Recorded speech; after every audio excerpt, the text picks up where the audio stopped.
Hello students, welcome to our channel vision Guru. So నేను ఇంతకు ముందు వీడియోలో చెప్పినట్టుగా మనకి 10th class Hindi text book అనేది చేంజ్ అయిందండి, స్పర్స్ 2 అనమాట. సో అందులో ఫస్ట్ పోయం ఆల్రెడీ అప్లోడ్ చేస్తున్నాము. ఇప్పుడు సెకండ్ పోయం గురించి మనం తెలుసుకుందాము. అయితే మన సెకండ్ లెసన్ నేమ్ వచ్చేసి మీరాకే పద్. సో మీరాబాయి రాసినటువంటి ఈ పోయమ్స్ మనము ఇందులో డిస్కస్ చేద్దాము. అయితే చూడండి, ఇక్కడ మనకి మీరాబాయి గురించిన ఇన్ఫర్మేషన్ ఇచ్చారు. సో ఆవిడ 1503లో జన్మించారు, అలాగే 1546లో చనిపోయారు అని చెప్పబడుతుంది. मीराबाई का जन्म जोधपुर के चोकड़ी कुड़की गांव में 1503 में हुआ माना जाता है. 13 वर्ष की उम्र में मेवाड़ के महाराणा सांगा के कुंवर भोजराज से उनका विवाह हुआ. उनका जीवन दुखों की छाया में ही बीता. बाल्यावस्था में ही माँ का देहांत हो गया था. विवाह के कुछ ही साल बाद पहले पति, फिर पिता और एक युद्ध के दौरान श्वसुर का भी देहांत हो गया. भौतिक जीवन से निराश मीरा ने घर परिवार त्याग दिया और वृंदावन में डेरा डाल पूरी तरह गिरिधर गोपाल कृष्ण के प्रति समर्पित हो गई. మీరాబాయి జోధ్పూర్కి చెందినటువంటి చోకుడి అనేటువంటి గ్రామంలో 1503లో జన్మించినట్లుగా భావిస్తారనమాట. అయితే ఈవిడకి 13 సంవత్సరాల వయసున్నప్పుడు వివాహం జరిగింది. ఎవరితో జరిగింది? సో మేవాడికి చెందినటువంటి మహారాణా సాంగా కువర్ భోజరాజ్. సో కువర్ భోజరాజ్ అనేటువంటి ఆయనకిచ్చి ఈవిడకి 13 ఏళ్ల వయసులోనే వివాహం జరిపించారు. అయితే ఆవిడ బాల్యం అంతా కూడా కష్టాలతో బాధలతోనే గడిచిపోయింది. ఎందుకంటే ఆవిడ చిన్నతనంలోనే వాళ్ళ అమ్మగారు చనిపోయారట. పెళ్ళైన కొన్ని సంవత్సరాలకి భర్త చనిపోయారట. తర్వాత వాళ్ళ తండ్రి గారు చనిపోయారట. ఆవిడ తండ్రి చనిపోయారు. నెక్స్ట్ యుద్ధ సమయంలో ఆవిడ మామగారు కూడా చనిపోయారట. ఇలాగా తన జీవితంలో ఈ కష్టాలు, ఈ నిరాశలన్నీ చూసినటువంటి మీరా తన ఇంటిని వదిలిపెట్టేసి బృందావనానికి వచ్చేసి శ్రీకృష్ణుణ్ణి ఆరాధిస్తూ ఆయనకి అంకితం అయిపోతూ తనని తానులో అంకితం చేసుకుంటూ అక్కడే ఇంకా తన జీవితాన్ని గడపడం స్టార్ట్ చేసింది. मध्यकालीन भक्ति आंदोलन की आध्यात्मिक प्रेरणा ने जिन कवियों को जन्म दिया उनमें मीराबाई का विशिष्ट स्थान है. इनके पद पूरे उत्तर भारत सहित गुजरात, बिहार और बंगाल तक प्रचलित है. मीरा हिंदी और गुजराती दोनों ही कवयित्री मानी जाती है. అయితే ఇక్కడ చూడండి, మధ్యయుగ భక్తి కాలంలో వచ్చినటువంటి కవులలో ఈ మీరాబాయికి చాలా ప్రత్యేక స్థానం ఉంది, గుర్తింపు ఉందన్నమాట. సో ఈవిడ గుజరాత్, బీహార్, బెంగాల్, సో ఇలా ఇక్కడంతా కూడా ఈవిడ రాసినటువంటి పద్యాలు, కవితలు చాలా ప్రచురితమయ్యాయి. అయితే మీరాబాయి హిందీ మరియు గుజరాతీ రెండు భాషలకి చెందినటువంటి కవయిత్రిగా కూడా భావిస్తారు. संत रैदास की शिष्या मीरा की कुल 7-8 कृतियां ही उपलब्ध है. मीरा की भक्ति दैन्य और माधुर्य भाव की है. इन पर योगियों, संतों और वैष्णव भक्तों का सम्मिलित प्रभाव पड़ा है. मीरा के पदों की भाषा में राजस्थानी, ब्रज और गुजराती का मिश्रण पाया जाता है. वही पंजाबी, खड़ी बोली और पूर्वी के प्रयोग भी मिल जाते हैं. అయితే చూడండి, సంత్ రైదాస్ యొక్క శిష్యురాలైనటువంటి మీరాబాయి మొత్తం 7-8 రచనల దాకా ఈవిడివి అందుబాటులో ఉన్నాయట. నెక్స్ట్ అలాగే ఈవిడ రాసేటువంటి పోయమ్స్లో భక్తి, దయ, అలాగే మాధుర్యం ఇవన్నీ ముఖ్యంగా ఉంటాయి. నెక్స్ట్ యోగులు, సాధువులు, నెక్స్ట్ వైష్ణవ భక్తులు వీళ్ళ వల్ల ప్రభావితం అయ్యి రాస్తారనమాట ఈవిడ కవితలు అనేవి ఎక్కువగా. ఈవిడ వాడేటువంటి భాష, మీరాబాయి ఎక్కువగా వాడేటువంటి పదాలు, ఆ భాష ఏదైతే ఉందో తన కవితలలో అవి రాజస్థానీకి చెందినవి, బ్రజ్, గుజరాతీ, ఇలా ఈ భాషల మిశ్రమాన్ని, వీటన్నిటికీ చెందినటువంటి పదాలన్నిటినీ కూడా ఆవిడ వాడి తన కవితల్ని రాస్తూ ఉంటారట. అయితే మనం ఇప్పుడు పోయమ్స్ చూద్దాము. సో ఇక్కడ మనకి మీరాకే పద్దులో మొత్తము 2 పోయమ్స్ ఇవ్వడం జరిగిందనమాట. సో రెండిటి గురించి మనము ఇప్పుడు డిస్కస్ చేద్దాము. ఫస్ట్ పోయం చూసినట్లయితే చూడండి, హరి ఆప్ హరో జనరీ భీర్, ద్రౌపदी री लाज राखी, आप बढ़ायो चीर, भगत कारण रूप नरहरि, धरयो आप शरीर, बूढ़तो गजराज राख्यो, काटी कुंजर पीर, दासी मीरा लाल गिरधर, हरो म्हारी बीर. చూడండి, హరి ఆప్ హరో జనరీ భీర్, ద్రౌపदी री लाज राखी, आप बढ़ायो चीर, भगत कारण रूप नरहरि, धरियो आप शरीर, बूढ़तो गजराज राख्यो काटी कुंजर पीर దాసి మీరా లాల్ గిరిధర్ హరోం హారీ భీర్. ఇక్కడ మనం ఫస్ట్ లైన్లో చూసుకున్నట్లయితే హరి హరి అంటే హే ప్రభు, భగవాన్, హే శ్రీకృష్ణ, శ్రీకృష్ణుడితో చెప్తోంది మీరా ఏమని, హే శ్రీకృష్ణ आप हरते हैं, क्या हरते हैं, जन यानी के आपके भक्तों की भीर. భీర్ అంటే ఏంటి అంటే దుఃఖ్, కష్టాలు, సమస్యలు. సో మీ భక్తులకి చెందినటువంటి జన్ అంటే ఇక్కడ భక్తులు అని, ప్రజలు అని. సో ప్రజలు, నీ భక్తులు ఎవరైతే ఉంటారో వాళ్ళ దుఃఖాలన్నిటిని నువ్వేం చేస్తావు, హరణ అంటే ఏంటి, తొలగించడం, దూరం చేయడం, నాశనం చేయడం. సో నీ భక్తులు ఎవరైతే ఉంటారో వాళ్ళకి ఏదైనా ఆపద వస్తే, సమస్య వస్తే, కష్టాలు వస్తే, हे प्रभु श्री कृष्ण आप क्या करते हैं, आपके भक्तों को जो दुख, जो समस्याएं हैं उनको हरते हैं, उनको दूर कर देते हैं, వాటిని నువ్వు దూరం చేసేస్తావు కదా. ద్రౌపది రీ లాజ్ రాఖీ ఆప్ బఢాయో చీర్. ద్రౌపదికి అందరి ముందు అవమానం జరుగుతూ ఉంటుంది, తనని వివస్త్రని చేస్తూ ఉంటారు. అప్పుడు నువ్వేం చేశావు, తన పరువుని కాపాడావు. తన పరువుని, లాజ్ కా అర్థ హోతా హై ఇజ్జత్, పరువు. సో ద్రౌపది యొక్క పరువు కాపాడడానికి నువ్వేం చేశావు, ఆప్ బఢాయో చీర్. నువ్వు చీర్ అంటే ఏంటి అంటే వస్త్రము. ఇక్కడ మనం ద్రౌపది గురించి మాట్లాడుకుంటున్నాం కాబట్టి మనము చీర కూడా అనుకోవచ్చు. సో చీర అని కూడా మీనింగ్ వస్తుంది, శారీ అని. సో ద్రౌపదిని వివస్త్రని చేస్తున్నారని చెప్పేసి శ్రీకృష్ణుడు ఏం చేస్తాడు, అలా చీరని చేరవేస్తూ ఉంటాడు. తన పరువుని, ద్రౌపది పరువు అందరి ముందు కాపాడాలి అని చెప్పేసి చీరని అలా వదులుతూ ఉంటాడు శ్రీకృష్ణుడు. అయితే నువ్వు నీ భక్తుల సమస్యలని తీర్చావు, ద్రౌపది పరువుని కాపాడావు, నువ్వు అక్కడ తనకి వస్త్రాన్ని అందజేసి తన పరువుని కాపాడావు. భగత్ కారణ రూప్ నరహరి ధరియో ఆప్ శరీర్. ఇక్కడ చూడండి, నరహరి అంటే ఏంటి, నరసింహ అవతారాన్ని, ఆ రూపాన్ని నీ శరీరాన్ని ధరించావు. ఎందుకు, భక్తుల కొరకు. భక్త ప్రహ్లాదుడి కోసం శ్రీకృష్ణుడు ఇక్కడ నరసింహుడి అవతారాన్ని ఎత్తుతాడు తనని కాపాడడానికి. సో అక్కడ కూడా నువ్వు తనని కాపాడావు. బూఢతో గజరాజ్ రాఖ్యో కాటి కుంజర్ పీర్. గజరాజ్ అంటే గజ్ అంటే ఏంటి, ఏనుగు. గజరాజ్ అంటే ఏనుగుల యొక్క రాజు. ఎవరు, ఐరావతం అంటాం మనము. సో ఇంద్రుడి యొక్క వాహనం అన్నమాట. అయితే ఇక్కడ నువ్వు ఆ గజరాజుని కూడా కాపాడావు. ఎక్కడ నుంచి కాపాడావు, సో ఇక్కడ చూడండి ఎక్కడి నుంచి కాపాడావు, మొసలి దగ్గర నుంచి నువ్వు ఆ గజరాజుని సైతం కాపాడడానికి వచ్చేసావు. అలాంటిది దాసి మీరా లాల్ గిరిధర్ హరో మహారీ భీర్.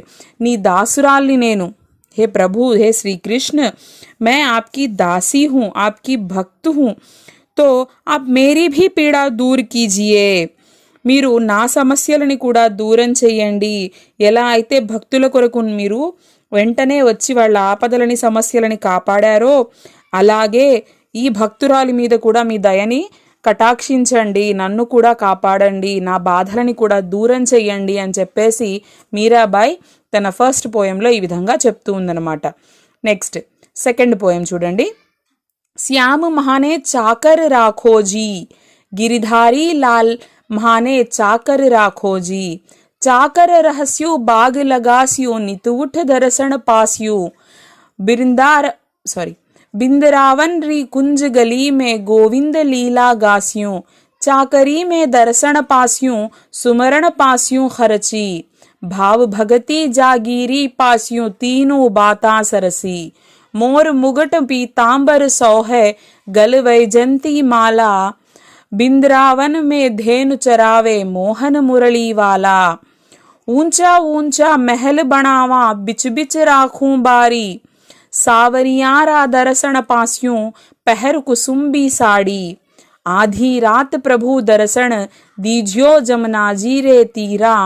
मीरा रा प्रभु गिरिधर नागर हिवड़ो घणो अधीरा. ఇంకొకసారి పోయం చదువుదాము. శ్యామ్ మానే చాకర్ రాఖోజీ गिरिधारी लाला मान्हे चाकर राखोजी. चाकर रहस्यों बाग लगास्यों नित उठ दर्शन पास्यों. बिंदरावन री कुंज गली में गोविंद लीला गास्यों.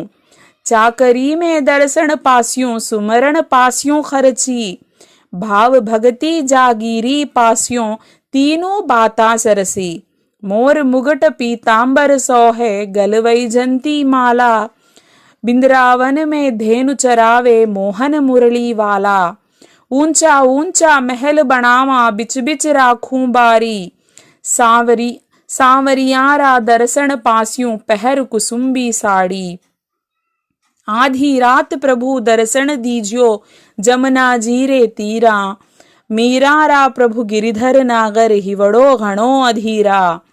చూడండి ఇందులో మీరాబాయి ఏం చెప్తోంది, శ్యామ్ మానే చాకర్ రాఖోజీ గిరిధారి లాలా మానే చాకర్ రాఖోజీ.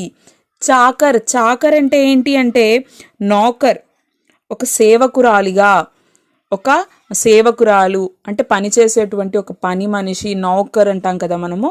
సో అలాగా ఇక్కడ మీరాబాయి శ్రీకృష్ణుడిని అడుగుతోంది, హే శ్యామ్. శ్యామ్ అంటే ఎవరిక్కడ? శ్రీకృష్ణుడు. గిరిధర్ అన్నా కూడా, లాలా, శ్యామ్ ఇదంతా కూడా శ్రీకృష్ణుడిని రకరకాల పేర్లతో ఇక్కడ మీరాబాయి సంబోధిస్తూ ఉంది. అయితే ఏం చెప్తోంది, హే శ్రీకృష్ణ మే ఆప్సే వినతి కర్తీ హూ आप मुझे नौकर राखिए, आप मुझे नौकर राखिए, मुझे दासी के रूप में रख लीजिए, నన్ను నీ దాసురాలిగా, ఒక సేవకురాలిగా ఉంచుకోండి అని చెప్పేసి ఈ ఫస్ట్ 2 లైన్స్లో కూడా అడుగుతుంది. శ్యామ్ మానే చాకర్ రాఖోజీ. మానే అంటే ముఝే, हे श्री कृष्ण मुझे नौकर के जैसा, एक सेवक के जैसा रख लीजिए अपने पास, हे गिरिधर लाला. मुझे नौकर के जैसे, एक सेवक के जैसे रख लीजिए. चाकर रहस्यों बाग लगास्यों नितवुठ दर्शन पास्यों बिंद्रावन री कुंज गली में गोविंद लीला गास्यों. अगर आप मुझे एक सेवक के जैसा रखेंगे, एक सेवक के जैसा रहकर, चाकर रहस्यों मैं सेवक के जैसा रहकर क्या करूंगी, बाग लगास्यों बाग लगाऊंगी, फूलों की बाग लगाऊंगी, నితువుఠ దర్శన పాస్యం నేను రోజు ప్రతిరోజు కూడా ఏం చేస్తాను, సేవకురాలిగా ఉండి నేను అందమైనటువంటి పూల మొక్కల్ని నాటుతాను, మంచి ఒక వనాన్ని ఏర్పాటు చేస్తాను, అలాగే ప్రతిరోజు లేచి నీ దర్శనాన్ని పొందుతాను. బింద్రావనరి కుంజ్ గలీ మే గోవింద లీలాగాస్యం. బృందావనం, వింద్రావన్ అంటే బృందావనం. సో బృందావనంలో నేను కుంజ్ గలీమే, ఇరుకైనటువంటి బృందావనంలో ఉన్నటువంటి ఈ వీధులలో నేనేం చేస్తాను, గోవింద లీలా గాస్యూं, मैं गोविंद की अब तुम्हारी लीला गाती हुई फिरूंगी, इन कुंज गलियों में कृष्ण लीला के भजन गाती हुई फिरूंगी. अगर आप मुझे सेवक के रूप में रखेंगे तो मैं बाग लगाऊंगी और हर दिन सुबह उठकर आपके दर्शन करूंगी और वृंदावन की इन गलियों में आपकी लीला के भजन गाऊंगी. तो मुझे సేవక్ కే జైసే రఖ్ లీజియే, నన్ను మీరు సేవకురాలిగా ఉంచుకోండి, నేను వనాన్ని, అందమైన పూల వనాన్ని ఏర్పాటు చేస్తాను, ప్రతిరోజు మీ దర్శనాన్ని పొందుతాను, అలాగే బృందావనంలో ఉన్నటువంటి ఈ వీధులన్నీ తిరిగి నేను మీ భజనని పాడుతూ తిరుగుతూ ఉంటాను. చాకరీ మే దర్శన పాస్యోं సుమరణ పాస్యోं ఖర్చి భావ భగతి జాగీరీ పాస్యోं తీనూ బాతా సరసి. చూడండి, ఇవన్నీ చేస్తాను నేను. అయితే ఇవన్నీ చేయడం వల్ల నాకు 3 విధాలుగా ఉపయోగం. తీనూ బాతా సరసి, ముఝే 3 ప్రకార్ కే లాభ్. సరసి, సరసి అంటే ఏంటి ఇక్కడ, 3 ప్రకార్ కే లాభ్ హై ముఝే. క్యా క్యా హై, ఏ విధంగా నాకు 3 ప్రయోజనాలు కలుగుతాయి. చాకరీ మే దర్శన పాస్యోं, ये नौकरी में एक सेवक के जैसी जो नौकरी आप मुझे देंगे तो इस नौकरी में मुझे क्या चाहता, मुझे क्या मैं क्या पाती हूँ. సో నాకు ఏ విధంగా ప్రయోజనం కలుగుతుంది ఈ సేవకురాలిగా ఉండడం వల్ల, నాకేం పొందుతుంది అంటే దర్శన పాస్యం, నాకు రోజు మీ దర్శనం దక్కుతుంది. సుమరణ పాస్యం ఖర్చి, మిమ్మల్ని అనుక్షణం నేను గుర్తు చేసుకుంటూ ఉండాల్సిన అవసరం లేదు, అంటే మీ దర్శనానికి నేను తప్పించాల్సిన అవసరం లేదు, ఎప్పుడైనా నేను మిమ్మల్ని అలా చూసుకుంటూ మీ ఎదురుగ్గా ఉండొచ్చు. భావ్ భగతి జాగీరీ పాస్యం, భావ్ భగతి జాగీరీ పాస్యం అంటే ఏంటి, భక్తి రూపంలో ఉన్నటువంటి సంపద ఆస్తిని నేను పొందుతాను. భక్తి, జాగీరి అంటే ఆస్తి. నేను భక్తి భావనతో ఉన్నటువంటి ఆస్తిని పొందుతాను. ఈ విధంగా నాకు 3 విధాల ప్రయోజనమే కలుగుతుంది. మోర్ ముగుట పీతాంబరు సోహే గలవైజంతి మాల విందిరావన్ మే ధేను చరావే మోహన మురళీవాల. అయితే ఈ 2 లైన్స్లో ఇక్కడ మీరాబాయి శ్రీకృష్ణుని యొక్క సౌందర్యాన్ని పొగుడుతుంది, తన అందాన్ని గురించి వర్ణిస్తుందన్నమాట. శ్రీకృష్ణుడి యొక్క అందాన్ని వర్ణిస్తుంది. ఏమని చెప్తోంది? మోర్ ముగుట్. సో శ్రీకృష్ణ కా ముకుట్, ఆయన ధరించినటువంటి కిరీటం దేంతో చేయబడినటువంటి కిరీటం? మోర్కే పంఖోं से बना हुआ मुकुट का धारण किया है. సో నెమలి ఈకలతో తయారు చేసినటువంటి కిరీటాన్ని ధరించి ఉన్నాడు శ్రీకృష్ణుడు. పీతాంబర్ సోహే, పీతాంబర్ పీలే వస్త్ర పెహనే హుయే హై. సో పసుపు రంగు దుస్తులు ధరించి ఉన్నాడు.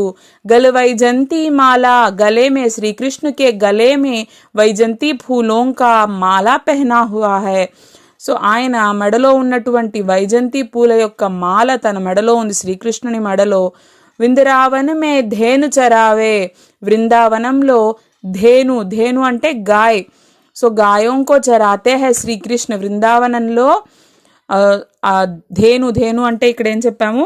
గాయ్, ఆవుల్ని కాస్తున్నాడు శ్రీకృష్ణుడు. మోహన్ మురళీవాలా, तो गायों को चराते हुए मुरली बजाते हैं श्री कृष्ण. तो मोहन मुरली वाला. मोर मुगट पीतांबर सोहे गलवैजंती माला विंदरावन में धेनु चरावे मोहन मुरली वाला. तो मोर का मुकुट पहने हैं, पीले वस्त्र पहने हैं, गले में वैजंती की माला है, वृंदावन में मुरली बजाते हुए ధేనువుం కో చరా రహే హై శ్రీకృష్ణ అని చెప్పేసి ఆయన సౌందర్యాన్ని వివరిస్తూ వర్ణిస్తూ ఉంది ఇక్కడ. ऊंचा ऊंचा महल बनावा बिच बिच राखूं बारी सावरियारा दर्शन पासियों पहर कुसुम्बी साड़ी. ऊंचा ऊंचा महल बनावा बिच बिच राखूं बारी.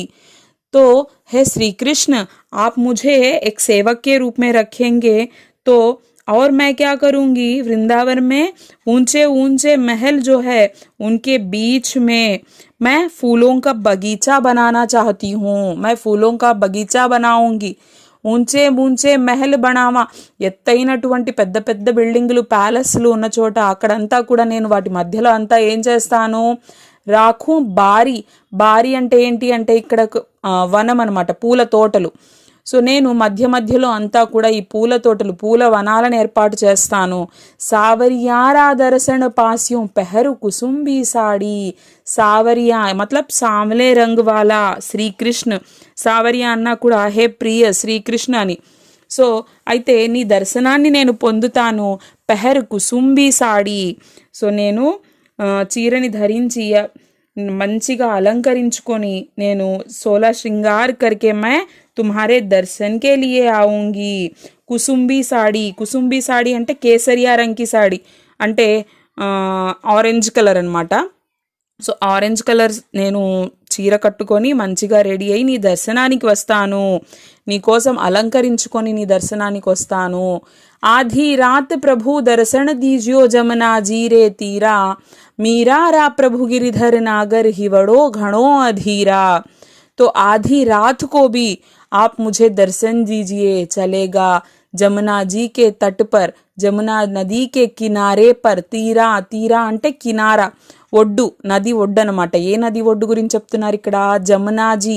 జమునా నది ఒడ్డున నేను వేచి ఉంటాను.